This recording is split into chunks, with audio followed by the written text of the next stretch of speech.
નમસ્કાર, મંતવ્ય ન્યૂઝમાં આપનું સ્વાગત છે। ઇન્ડિયા એટ 9 સાથે હું છું હિનલ। ચંપાઈ સોરેન ઝારખંડના નવા સીએમ બન્યા છે। ઝારખંડના પૂર્વ મુખ્યમંત્રી હેમંત સોરેનની ઈડીએ ધરપકડ કર્યા બાદ તેઓએ મુખ્યમંત્રી પદ પરથી રાજીનામું આપ્યું હતું। ત્યારે 2 દિવસ બાદ અંતે રાજ્યપાલે ચંપાઈ સોરેનને સરકાર બનાવવા માટે અને મુખ્યમંત્રીના શપથ લેવા માટે આમંત્રણ આપ્યું હતું અને આજે તેઓએ ઝારખંડના મુખ્યમંત્રી તરીકે શપથ લીધા હતા।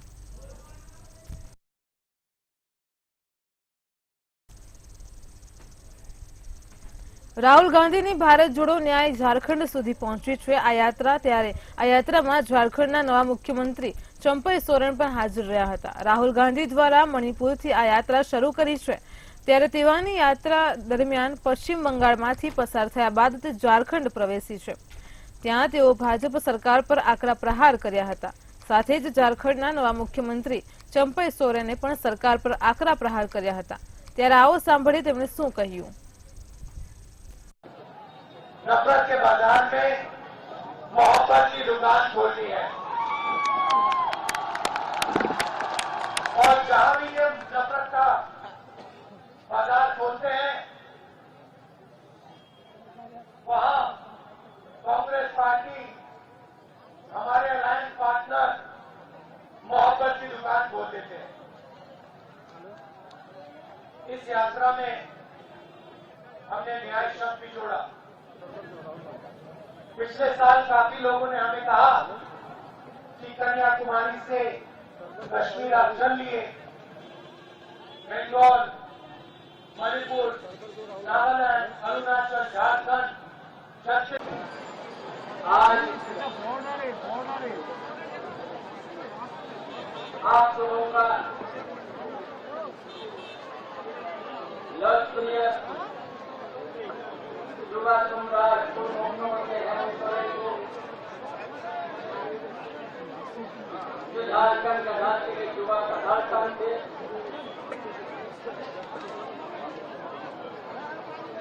ये केंद्र सरकार के केंद्रीय एजेंसी माध्यम से झारखंड की जनता के लिए युवा दिन रात जो विपक्ष के 20 साल तक नहीं काम किया था, इस 4 साल के अंदर सरकार ने इसका विकास का काम करा किया।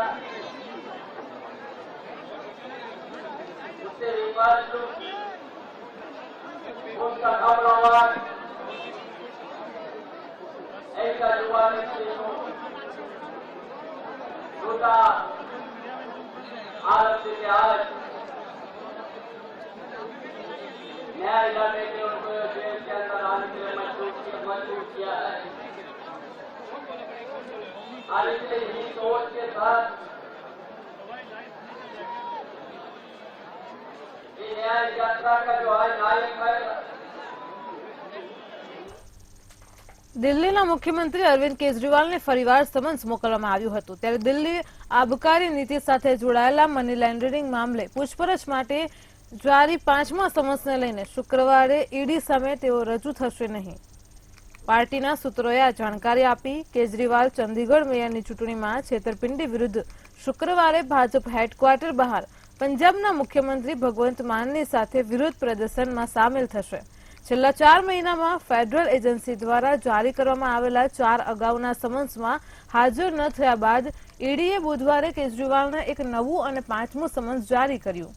આમ આદમી પાર્ટીએ કહ્યું છે કે તેમની કાયદાકીય ટીમ એક્સાઇઝ પોલિસી સંબંધિત મની લોન્ડરિંગ કેસમાં કેજરીવાલને જારી કરાયેલા સમન્સનો અભ્યાસ કરી રહી છે।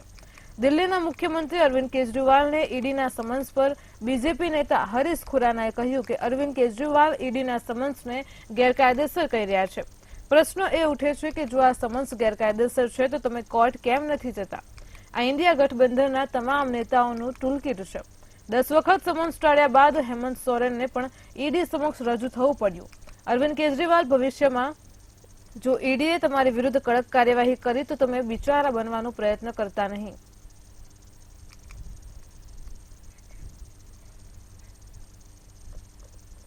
ઈડીના રડારમાં આવેલા વિપક્ષના નેતાઓની સંખ્યા વધી ગઈ છે। દિલ્હીના મુખ્યમંત્રી અરવિંદ કેજરીવાલ, બિહારમાં તેજસ્વી યાદવ આંધ્રપ્રદેશમાં જગનમોહન રેડ્ડી, તેલંગાણાના મુખ્યમંત્રી રેવંત રેડ્ડી, કેરળના મુખ્યમંત્રી પી વિજયન પણ લાઇનમાં છે.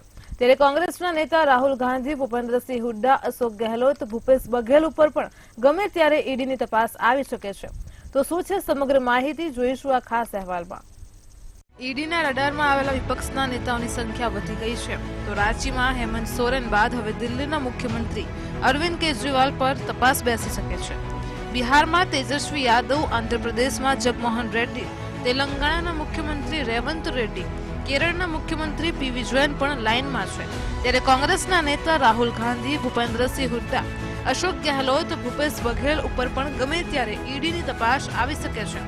ઈડી દ્વારા ઝારખંડના પૂર્વ મુખ્યમંત્રીની ધરપકડ થઈ ચૂકી છે. ઉપરાંત બિહારના પૂર્વ ઉપમુખ્યમંત્રી તેજસ્વી યાદવ અને હરિયાણા પૂર્વ ઉપમુખ્યમંત્રી ભૂપેન્દ્રસિંહ હુડ્ડાની કલાકો સુધી ઈડી દ્વારા પૂછપરછ કરવામાં આવી હતી. વધુમાં દિલ્હીની લીકર પોલિસીને લઈને ઈડી દ્વારા દિલ્હીના મુખ્યમંત્રી અરવિંદ કેજરીવાલને 5મી નોટિસ અપાઈ ચૂકી છે. ઈડીના સકંજામાં તેલંગાણાના મુખ્યમંત્રી રેવંત રેડ્ડી પણ છે. તેમની વિરુદ્ધ મની લોન્ડરિંગ કેસની તપાસ ચાલી રહી છે.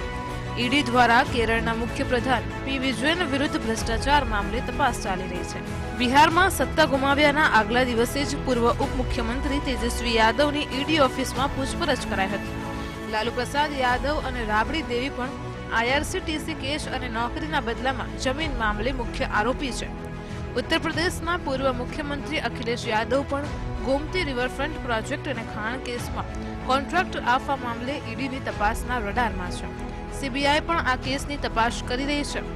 બ્યુરો રિપોર્ટ, મંતવ્ય ન્યૂઝ. શુક્રવારે સંસદમાં કોંગ્રેસના સાંસદ ડી.કે. પિયુષ ગોયલ અને કોંગ્રેસના રાષ્ટ્રીય અધ્યક્ષ એક વિવાદાસ્પદ નિવેદનને લઈને એકબીજા પર પ્રહાર કરતા જોવા મળ્યા હતા.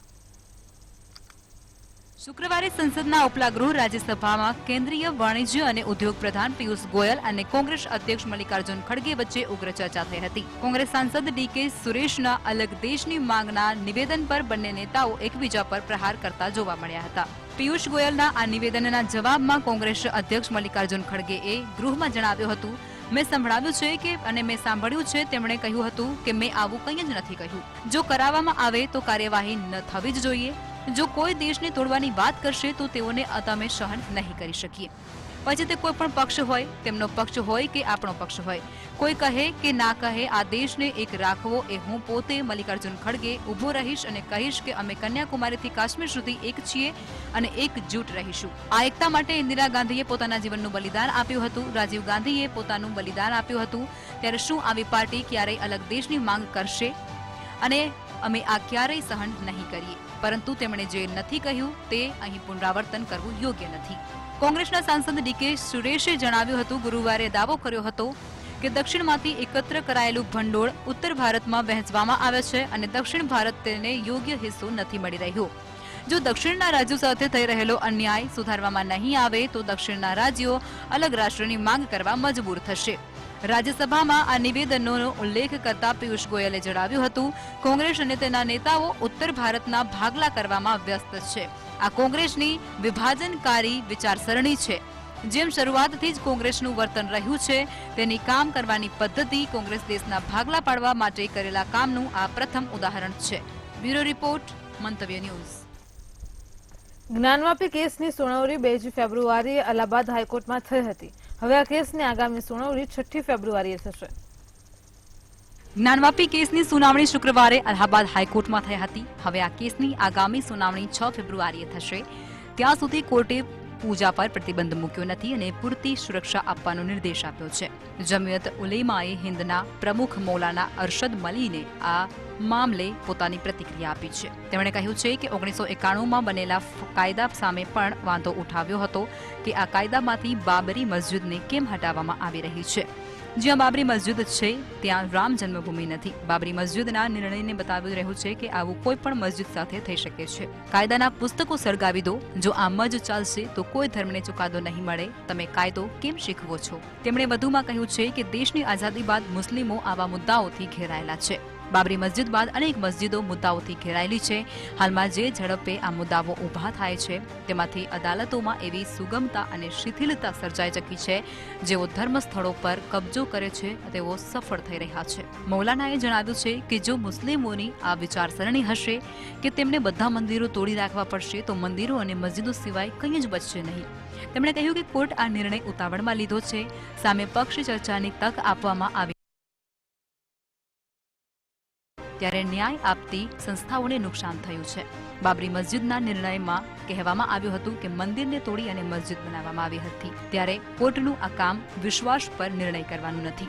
દલીલ મુજબ ન્યાય થાય છે, પરસ્પર અંતર બનાવવાના પ્રયાસો થઈ રહ્યા છે. જમિયત ઉમેલા એ હિન્દના પ્રમુખે જણાવ્યું હતું અને કહ્યું કે 1991માં કાયદો મહત્વપૂર્ણ કાયદો થયો છે અને આ કાયદાની મદદથી આપણે ઝઘડા અને અટકાવી શક્યા છીએ. જો કે આ કાયદા પર ઈમાનદારીથી નિર્ણય લેવામાં નહીં આવે તો દેશમાં રમખાણો શરૂ થઈ જશે. ન્યાયનું એક જ ધોરણ હોવું જોઈએ. જો આના કારણે લોકોનો વિશ્વાસ ઉઠી જાય તો તે દેશ માટે સારું નથી. અમે આ મુદ્દે સુપ્રીમ કોર્ટમાં પણ જઈશું, કોર્ટમાં યોગ્ય રીતે મૂકીશું અને સત્ય બધાની સામે લાવીશું. બ્યુરો રિપોર્ટ, મંતવ્ય ન્યૂઝ. વ્યાસજીનું ભોયરું આખરે શું છે? કેમ મુલાયમસિંહની સરકારે પૂજા બંધ કરાવી દીધેલી અને આખરે અદાલતે ભોયરામાં પૂજા કરવાની પરવાનગી આપી છે? શું છે તેનો રસપ્રદ ઇતિહાસ? આવો જોઈએ આ અહેવાલમાં. 31 જાન્યુઆરીએ વારાણસી કોર્ટે જ્ઞાનવાપી મસ્જિદ કેસમાં મોટો ચુકાદો આપ્યો હતો, જે વારાણસી જિલ્લા અદાલતે હિન્દુ પક્ષને જ્ઞાનવાપી સંકુલમાં હાજર વ્યાસજીના ભોયરામાં પૂજા કરવાની પરવાનગી આપી છે. આ પછી વ્યાસ પરિવારે લગભગ 30 વર્ષ પછી ભોયરામાં પૂજા કરી હતી. વાસ્તવમાં જ્ઞાનવાપી મસ્જિદ સંકુલમાં 4 ભોયરાઓ છે, જેમાંથી એક હાલમાં વ્યાસ પરિવારના હેઠળ છે, જેઓ વર્ષોથી અહીં પૂજા કરી રહ્યા છે. આ ભોયરું જ્ઞાનવાપી મસ્જિદ સંકુલની દક્ષિણે આવેલું છે. તેની ઊંચાઈએ લગભગ 7 ફૂટ અને 40 ચોરસ ફૂટ વિસ્તાર છે અને તેની બરાબર સામે નંદીની પ્રતિમા પણ છે.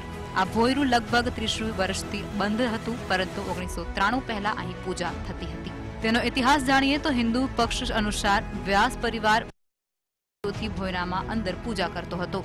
બ્રિટિશ શાસન દરમિયાન પણ ભોયરામાં પરિવારનું નિયંત્રણ હતું. અરજદારના વકીલે કહ્યું, 1819માં રમખાણો પછી બ્રિટિશ પ્રશાસને જ્ઞાનવાપી મસ્જિદના કેટલાક ભાગોનો હિન્દુઓને કંટ્રોલ આપી દીધો હતો. મંદિરની નજીક રહેતા વ્યાસ પરિવારે પછી ભોયરામાં પૂજા કરવાનું શરૂ કર્યું હતું. આના આધારે તે ભોયરામાં પૂજા કરવા લાગ્યા. તેના આધારે તેનું નામ વ્યાસજીનું ભોયરું રાખવામાં આવ્યું હતું. બ્યુરો રિપોર્ટ, મંતવ્ય ન્યૂઝ. વડાપ્રધાન અને ક્રાઉન પ્રિન્સ મોહમ્મદ બિન સલમાનના નેતૃત્વ હેઠળ સાઉદી અરેબિયા તેની રૂઢિચુસ્ત ઇસ્લામિક છબી બદલવા માટે તેમજ વધુ પ્રવાસીઓ અને હાજીઓને આકર્ષવા માટે સાઉદી અરેબિયાએ મક્કાની ગ્રાન્ડ મસ્જિદ અને મદીનામાં પૈગંબરની મસ્જિદમાં નિકાહ કરવાની મંજૂરી આપી છે.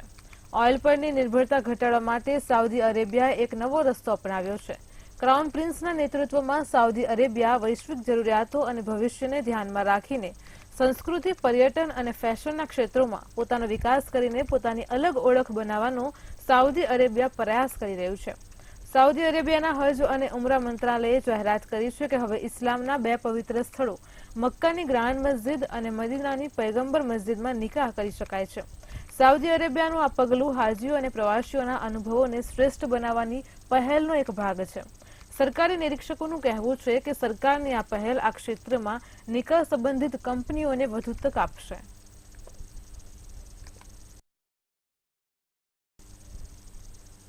ચીનમાં રિયલ એસ્ટેટને ભારે નુકસાન થઈ રહ્યું છે. દેશના અનેક પ્રાંતોમાં પ્રોપર્ટીના ભાવમાં ઘટાડો જોવા મળ્યો છે. આવી સ્થિતિમાં પ્રોપર્ટી ડીલરો લોકોને તેમના ઘરની સાથે અનેક પ્રકારની ઓફરો આપી રહ્યા છે.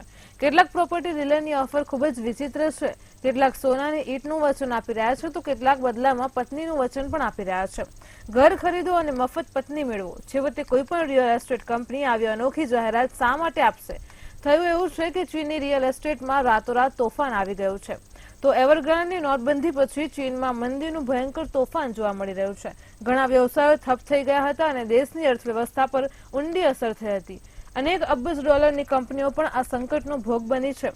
ચીનની અર્થવ્યવસ્થા પર પણ તેની ખરાબ અસર પડી છે. ઘણા મોટા ઉદ્યોગોના અધિકારીઓ કાં તો જેલમાં ધકેલાઈ ગયા છે અથવા તો ધરપકડ કરવામાં આવી છે અથવા રાતોરાત અંડરગ્રાઉન્ડ થઈ ગયા છે.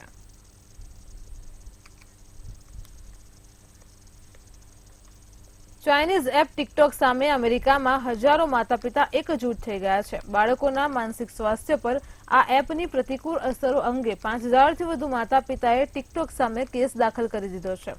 તો ટિકટોક એપ એક સમયે અમેરિકામાં તેના મનોરંજક કન્ટેન્ટ માટે ખૂબ જ લોકપ્રિય હતી. ઉલ્લેખનીય છે કે આ એપ ભારતમાં પ્રતિબંધિત છે.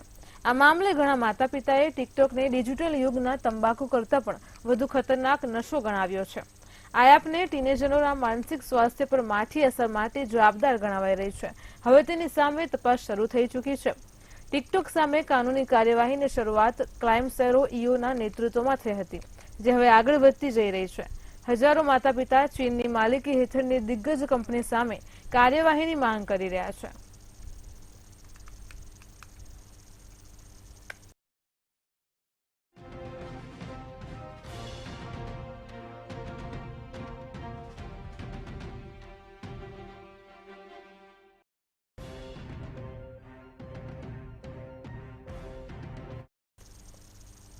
ગુજરાતના બજેટને લઈને પૂર્વ નાણામંત્રી વજુભાઈ વાળા દ્વારા પ્રતિક્રિયા આપવામાં આવી છે. બજેટની સરાહના કરતા તેમણે કહ્યું છે કે આ બજેટમાં સરકારે શિક્ષણ, કાયદો વ્યવસ્થા, સહકારી પ્રવૃત્તિ અને ખેડૂતોને કેન્દ્રમાં રાખીને બજેટ રજૂ કર્યું છે.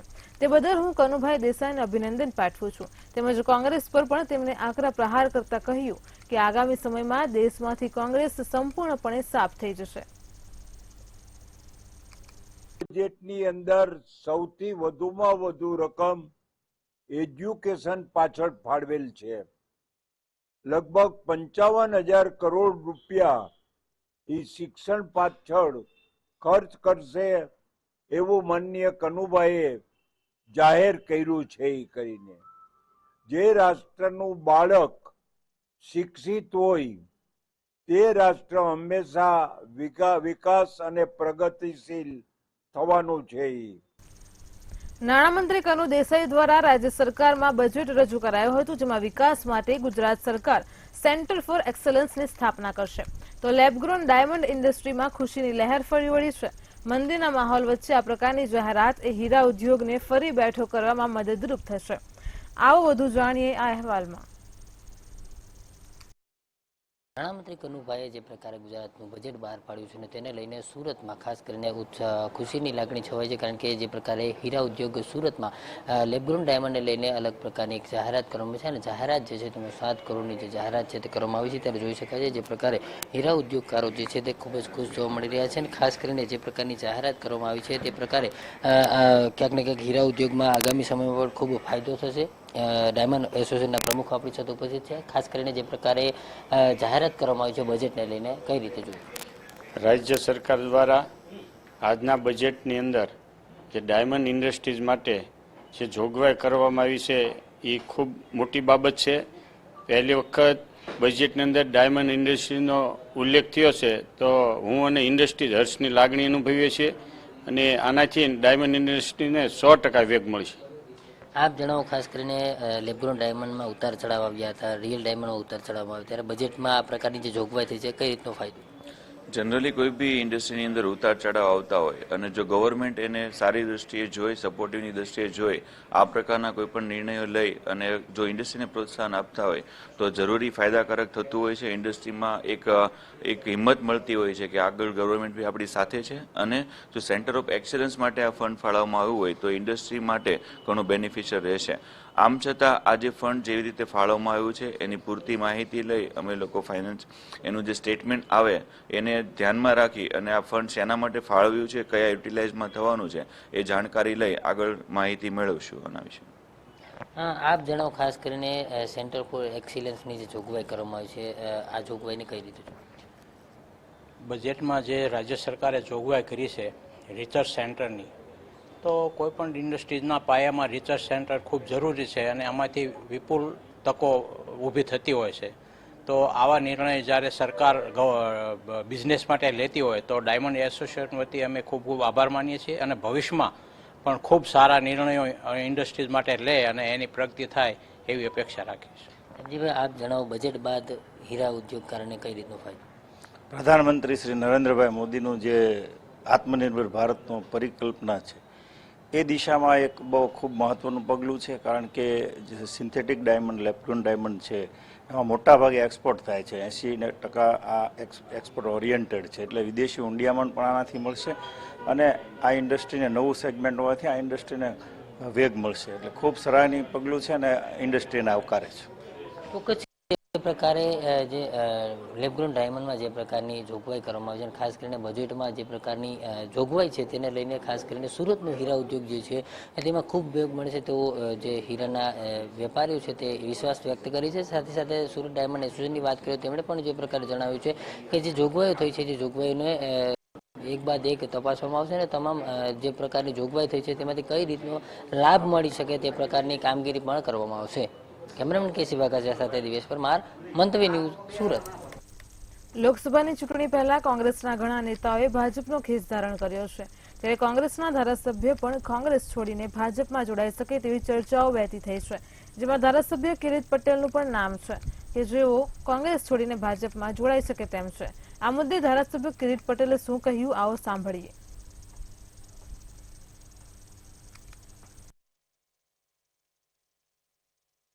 કોંગ્રેસના જે અમે 15 ધારાસભ્યો છે એમના એમ રહેવાના છે અને કોઈ તોડી શકવાનું. આપના નામની પણ અટકળો ચાલી રહી છે કિરીટભાઈ? મારા નામની તો હું ધારાસભ્ય થયો 2017માં, ત્યારની અટકળો ચાલી રહી છે. આજે કિરીટભાઈ આજે જાય છે, હજુ પણ કિરીટભાઈ કોંગ્રેસની અંદર છે. મોરબીની વર્ષોની માંગણી સંતોષાઈ છે, જેમાં મોરબીને મહાનગરનો દરજ્જો આજે આપવામાં આવ્યો છે. સરકારના નિર્ણયનો દરેક મોરબીવાસીઓ આવકારીને હર્ષની લાગણી અનુભવી રહ્યા છે. મોરબીના નેતાઓ પણ રાજ્ય સરકારનો આભાર વ્યક્ત કરી રહ્યા છે.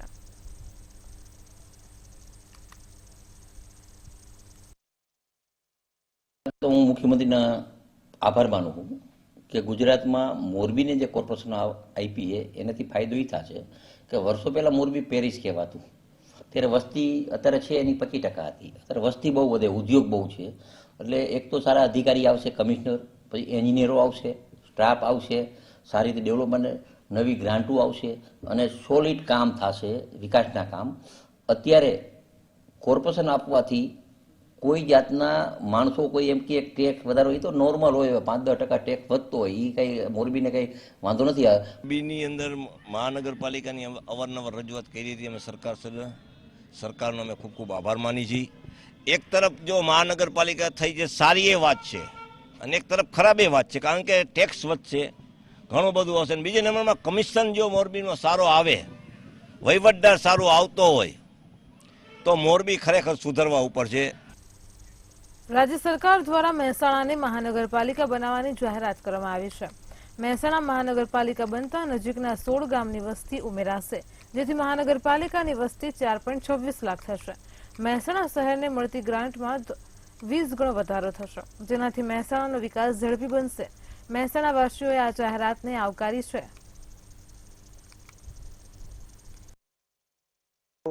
ગુજરાતની પ્રથમ હરોળની ગણાતી A ક્લાસની નગરપાલિકા તેમજ ઉત્તર ગુજરાતની સૌથી મોટી નગરપાલિકા મહેસાણા નગરપાલિકાની મહાનગરપાલિકામાં જ્યારે સમાવેશ માનનીય મુખ્યમંત્રી શ્રી ભૂપેન્દ્રભાઈ તેમજ કનુભાઈ દેસાઈ તેમજ ભાજપની સરકારે જે કર્યો છે એ ખરેખર બહુ આવકારદાયક છે. મહેસાણાને પાલિકામાંથી મહાપાલિકા કરવા બદલ ભારતીય જનતા પાર્ટી અને ગુજરાત સરકારને ખૂબ ખૂબ અભિનંદન.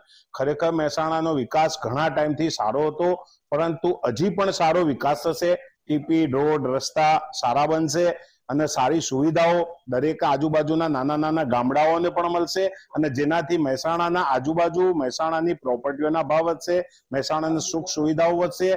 જે સરકારે જે નિર્ણય લીધેલો છે એનાથી ખરેખર ભાજપ સરકારને હું ધન્યવાદ આપું છું અને આનાથી આમ જનતાને પોતાની મિલકતોમાં, મકાનોમાં, જમીનોમાં બી ભાવ વધારો થશે, એટલે એના કારણે આમ જનતાને ઘણો ફાયદો થશે અને વિકાસ બી મહેસાણાનો ઘણો થશે.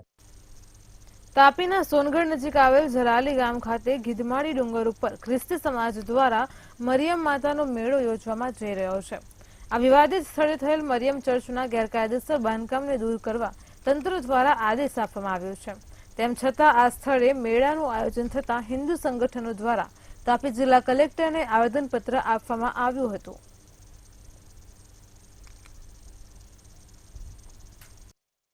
આદિવાસી સમાજનું આસ્થાનું કેન્દ્ર છે, જે અમારી કરી કંસારી માતા છે, જે અમે અમારા પૂર્વજોથી માનતા આવેલા છે, એવી જગ્યાએ ખ્રિસ્તીઓ પોતાનો કબજો કરી બેઠા છે.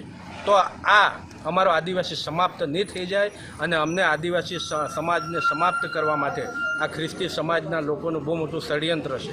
એના માટે અમે આ આદિવાસી સમાજના બધા ભેગા થઈને ત્યાં આ ખ્રિસ્તી સમાજને મેળો ભરવાની પરમિશન નહીં આપે એવા આશયથી ફરી પાછા આજે અમે ભેગા થયા છે અને આજે 2024ના રોજ આ કલેક્ટર સાહેબને ફરી પાછા આવેદનપત્ર આપીએ છીએ.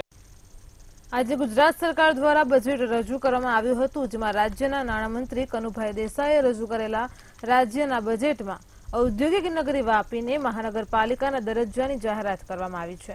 આથી વાપી સહિત સમગ્ર વલસાડ જિલ્લામાં ઉત્સાહનો માહોલ છે. વાપી નગરપાલિકા વિસ્તારની સાથે આજુબાજુના 9થી વધુ ગામોનો મહાનગરપાલિકામાં સમાવેશ કરીને વિકાસ થશે.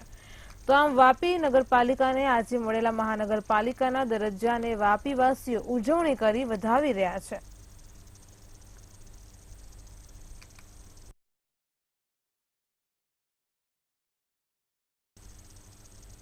ઇન્ડિયા એટ 9માં હાલ આટલું જ. દેશ વિદેશના સમાચારો માટે જોતા રહો મંતવ્ય ન્યૂઝ. નમસ્કાર.